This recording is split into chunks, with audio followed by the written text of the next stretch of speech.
Sarah wasn't someone you'd notice right away. She had kind eyes and a gentle smile, but she blended into the background. Most days, you'd find her at Ma's diner, flipping pancakes and serving coffee with a cheerful, "How's your day going?" But beneath the surface of this seemingly ordinary woman simmered an extraordinary dream: to fly, not just on a commercial airliner, but to pilot her own plane, to feel the wind beneath her wings, to dance among the clouds. It was a secret dream, one she rarely shared. People would laugh, she thought. A diner waitress? Pilot? Impossible. Yet the dream burned bright. Every spare moment was spent reading about aviation, studying flight manuals, and watching videos of planes soaring through the sky.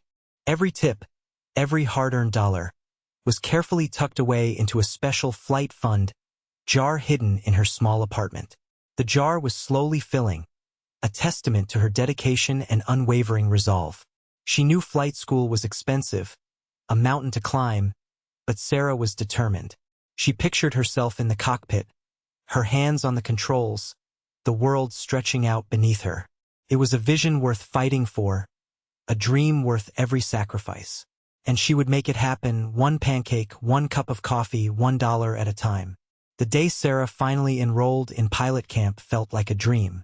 The crisp blue uniform, the roar of the planes overhead, the promise of adventure. It was everything she had ever wanted. She walked onto the grounds of Eagle Wing Aviation, her heart soaring higher than any plane she'd ever seen. But the dream quickly began to sour. From the moment she introduced herself, she felt the subtle shifts in attitude. Raised eyebrows, hesitant smiles, and whispers that followed her down the halls. The instructors, mostly seasoned veterans with steely eyes, seemed skeptical.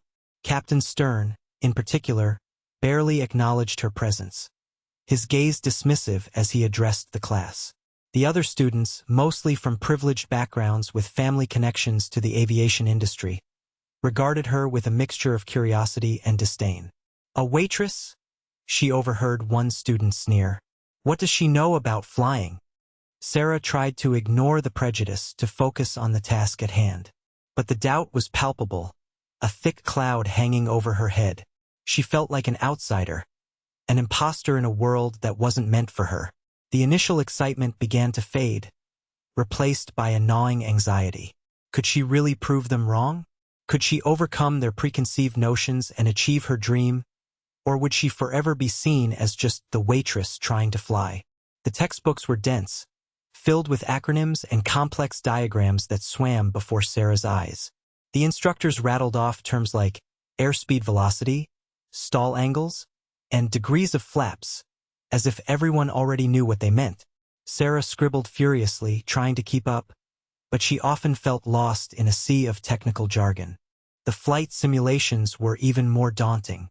Strapped into the cockpit replica, surrounded by flashing lights and beeping sounds, Sarah struggled to coordinate the controls. The other students seemed to grasp the concepts effortlessly, smoothly navigating through simulated emergencies, while she fumbled with the joystick and rudder pedals. One afternoon, during a simulated engine failure, Sarah panicked. She pulled the wrong levers, sending the simulated plane into a terrifying spin. The instructor barked instructions, but Sarah's mind went blank. The simulation ended with a jarring crash, and Sarah emerged from the cockpit simulator, her face flushed with embarrassment. The feeling of being overwhelmed was constant. Every lesson, every simulation, reinforced the idea that she didn't belong there. She questioned her abilities, her intelligence, her very dream. Maybe they were right, she thought. Maybe a simple diner waitress couldn't become a pilot. The seed of doubt, planted by their prejudice, began to take root in her mind. The mountain of flight school felt insurmountable, and Sarah began to wonder if she had the strength to climb it. If the other instructors were subtly dismissive, Captain Stern was openly hostile. His voice, like gravel grinding against stone, seemed to seek her out in every lesson. He would hover behind her during simulations, his presence radiating disapproval. "That's not how you handle turbulence, Davis," he'd bark, using her last name with a pointed lack of warmth. "Are you even paying attention?" His criticisms were relentless, often disproportionate to her mistakes. He questioned her aptitude, her commitment, her very right to be there. "Do you really think you have what it takes to be a pilot, Davis? This isn't flipping burgers, you know." The other students noticed, their whispers turning into open stares.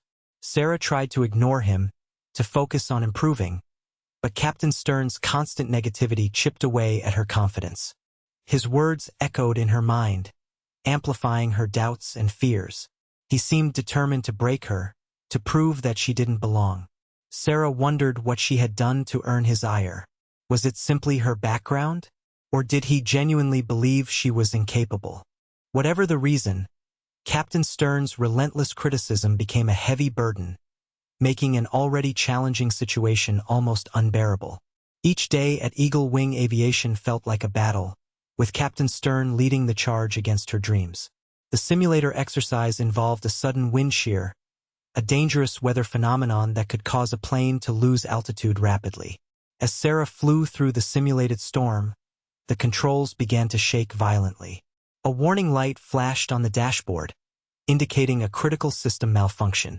Before Sarah could react, the simulator lurched violently, throwing her against her harness. It was later determined that a faulty sensor had triggered the malfunction, but in the heat of the moment, it felt terrifyingly real. The simulated plane crashed, and Sarah sat there, stunned.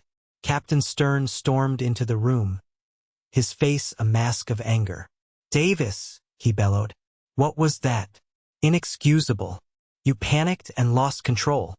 Sarah tried to explain about the warning light and the sudden malfunction, but Captain Stern wouldn't listen. "Excuses, Davis. Always excuses. You're a danger to yourself and others. I've seen enough." He pointed a finger at her, his voice cold and unwavering. "I'm recommending your expulsion from this program, effective immediately. You clearly don't have what it takes." Sarah's heart sank. All her hard work, all her dreams, shattered in an instant. The unfairness of it all stung like a slap in the face. She wanted to argue, to plead, but she knew it was useless. Captain Stern had made up his mind. Defeated and humiliated, Sarah gathered her belongings and walked out of Eagle Wing Aviation, her dream of flying seemingly grounded forever. Returning to Ma's Diner felt like stepping back into a life she had almost left behind. The smell of frying bacon and brewing coffee, once comforting, now felt like a reminder of her failed dream. She forced a smile for the customers, but inside, her heart ached.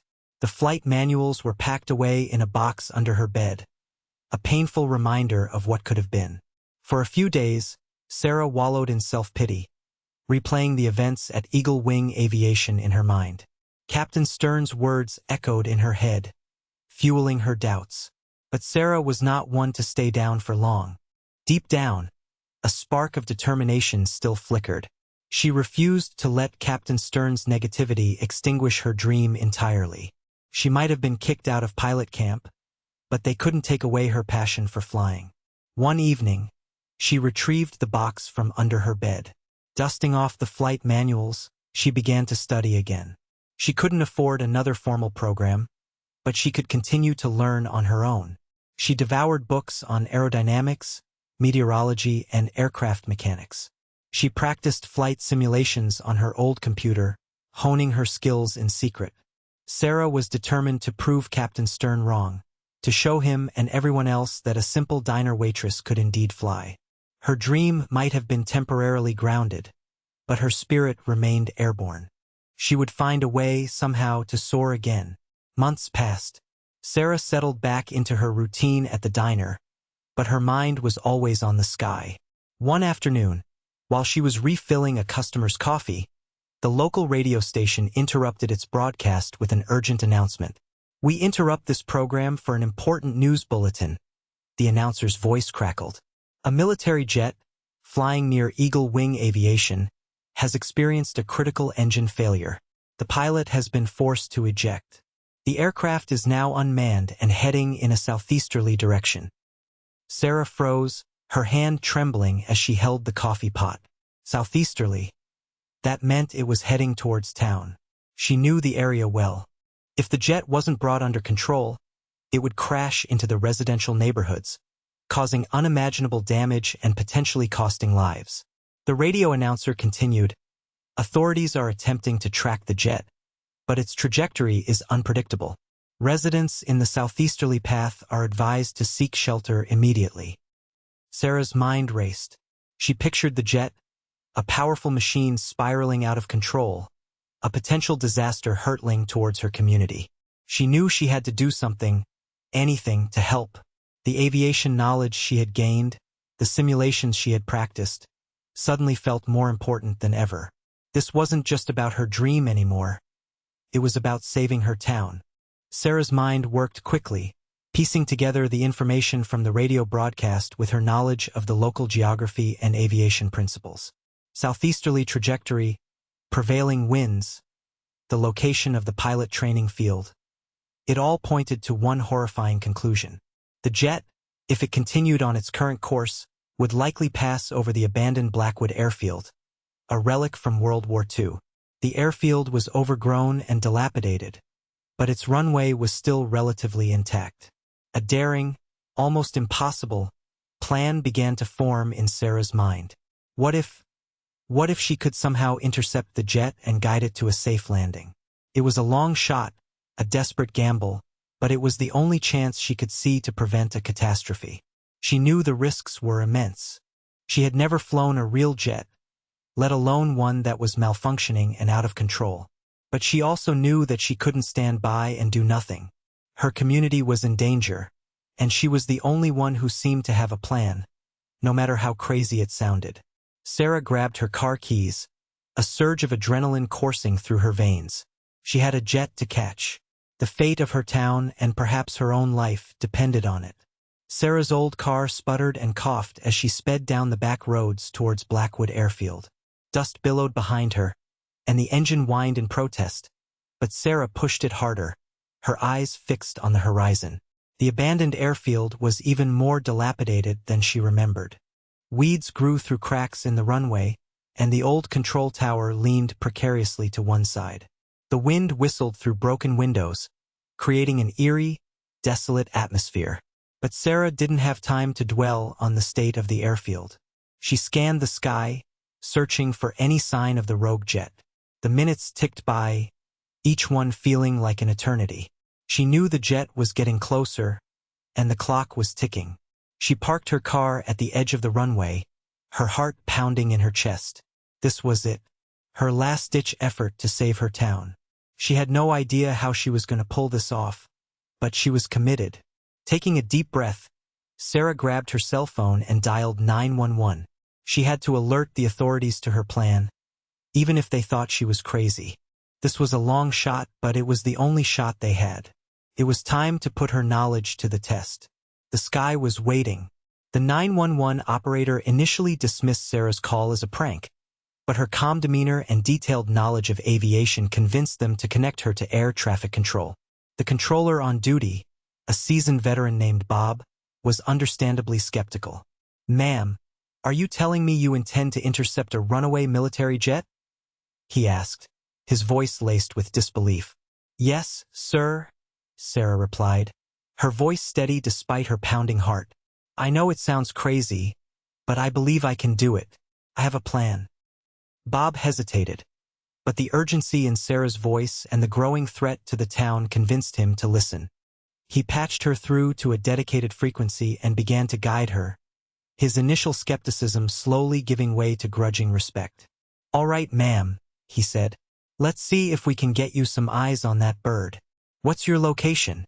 Sarah described her position at Blackwood Airfield, and Bob used radar to pinpoint the jet's location. "It's coming your way fast," he warned. "ETA approximately 5 minutes. Can you see it?" Sarah strained her eyes, scanning the horizon.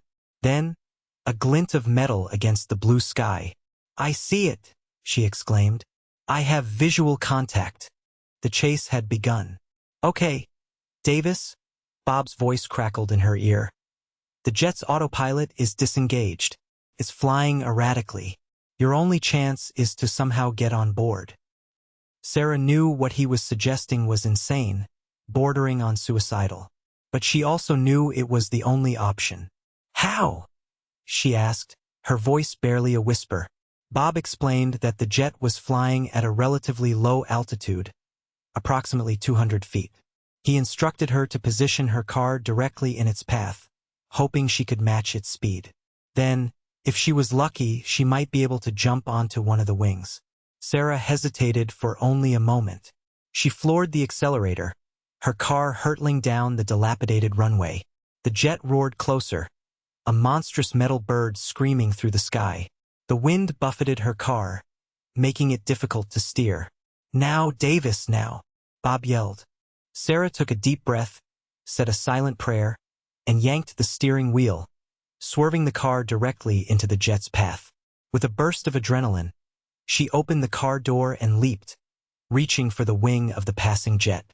For a heart-stopping moment, she dangled in the air, her fingers slipping on the smooth metal.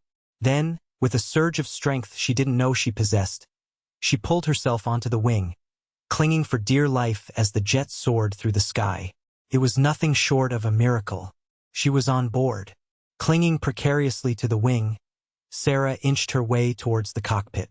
The wind roared in her ears, and the jet bucked violently, threatening to throw her off at any moment. But she pressed on, fueled by adrenaline and a fierce determination. Reaching the cockpit door, she managed to pry it open and pull herself inside. The scene that greeted her was chaotic. Warning lights flashed, alarms blared, and the controls shook uncontrollably. The jet was in a steep dive, heading towards the ground at an alarming speed. Sarah took a deep breath, trying to recall everything she had learned from her flight manuals and simulations. She gripped the control stick, her hands trembling but firm. "Bob, I'm in the cockpit," she said, her voice strained. "What do I do?" Bob, his voice calm and reassuring, began to guide her through the emergency procedures. "First, try to stabilize the aircraft. Level out the wings and pull back on the stick. Gently now."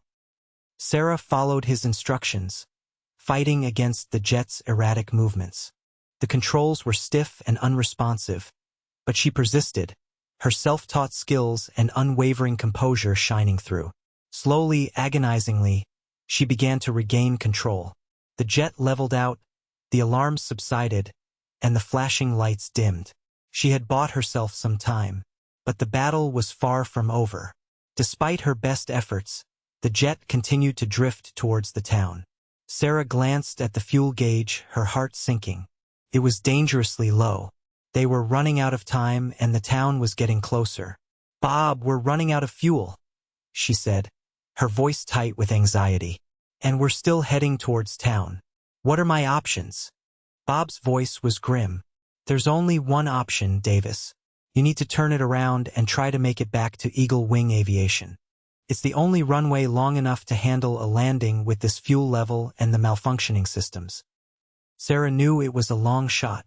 Eagle Wing was miles away, and the jet was still unstable. But she also knew that she had no other choice.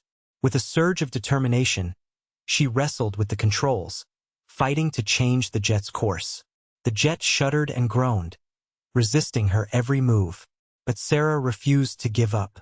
She pushed herself to the limit, drawing on every ounce of skill and knowledge she possessed.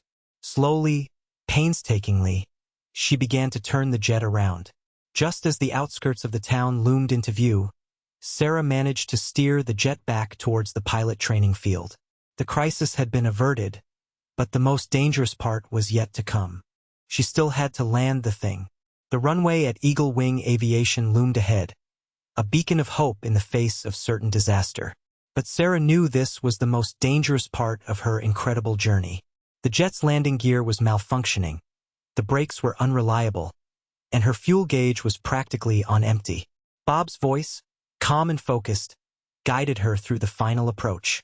"Maintain your airspeed, Davis. Steady. Steady, you're almost there." Sarah fought to keep the jet level, battling the crosswinds and the aircraft's erratic movements. She could see the control tower in the distance, and the faces of the instructors and students, their mouths agape in disbelief. With nerves of steel, Sarah lined up the jet with the runway. She lowered the flaps, praying they would hold. Then, she gently eased back on the throttle, preparing for the landing. The jet touched down hard, the impact jarring every bone in her body. The brakes screeched, struggling to slow the aircraft. Sarah fought to maintain control, steering the jet down the runway as it careened towards the end. In a breathtaking maneuver, she managed to bring the jet to a stop just before it ran out of runway, the nose well inches from the edge. The engine sputtered and died, the silence deafening. Sarah had done it. She had landed the damaged jet on the very runway where she had once been rejected, saving her town and the expensive aircraft. The impossible had become reality. A stunned silence fell over the pilot training field. The instructors, the students, the ground crew, everyone stood frozen, their eyes fixed on the jet. They had all heard the radio reports, the incredible story unfolding in the skies above. But seeing it with their own eyes was something else entirely. Slowly, cautiously, Sarah released the canopy and climbed out of the cockpit. She stood tall, her flight suit smudged with grease and dirt, her hair wind-blown and tangled. But her eyes sparkled with triumph, her face radiating a quiet confidence.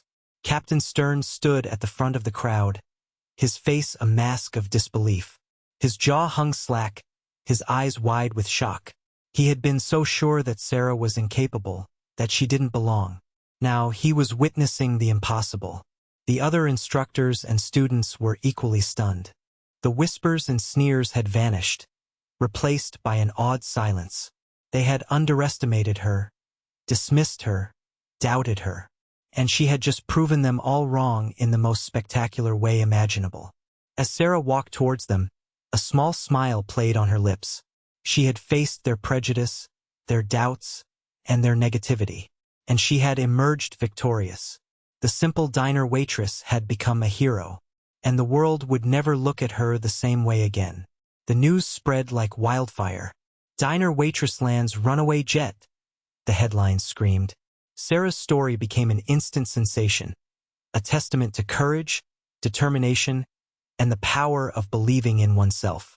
News crews descended on the small town, clamoring for interviews with Sarah, her family, and her friends. Ma's Diner became a media circus, with reporters jostling for position to get a glimpse of the hero waitress. Sarah, though overwhelmed by the attention, handled it with grace and humility. She recounted her story, emphasizing the importance of perseverance and the pursuit of dreams, no matter how impossible they may seem. Her story resonated with people around the world. Letters and emails poured in from every corner of the globe, praising her bravery and thanking her for inspiring them to chase their own dreams. Children dressed up as Sarah the pilot for Halloween.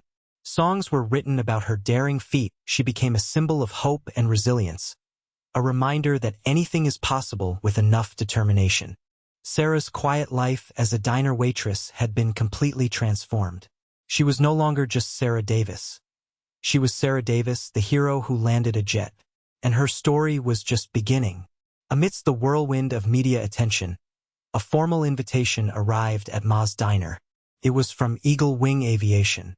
The pilot camp, once so eager to dismiss her, was now extending an olive branch. The letter, signed by the head of the academy, expressed their deepest apologies for the misunderstanding that had led to Sarah's expulsion. They acknowledged her extraordinary talent, her unwavering courage, and her invaluable service to the community.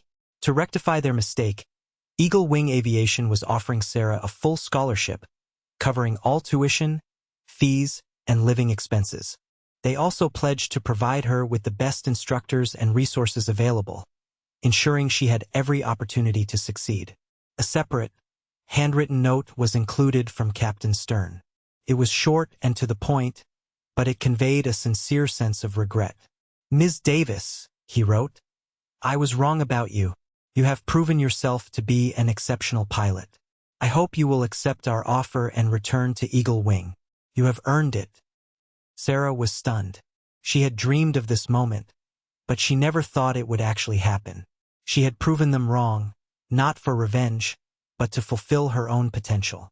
Now they were acknowledging her worth, offering her a second chance. It was an opportunity she couldn't refuse. Sarah accepted the offer. She knew that returning to Eagle Wing Aviation would be challenging, but she was no longer the timid, insecure woman who had been expelled. She had faced death in the skies, saved her town from disaster, and proven her abilities beyond any doubt. When she walked back onto the grounds of the pilot camp, she carried herself with a newfound confidence. The instructors greeted her with respect, their eyes filled with admiration. The students, once dismissive, now looked at her with awe. Even Captain Stern seemed different, his gruff demeanor softened by a hint of pride.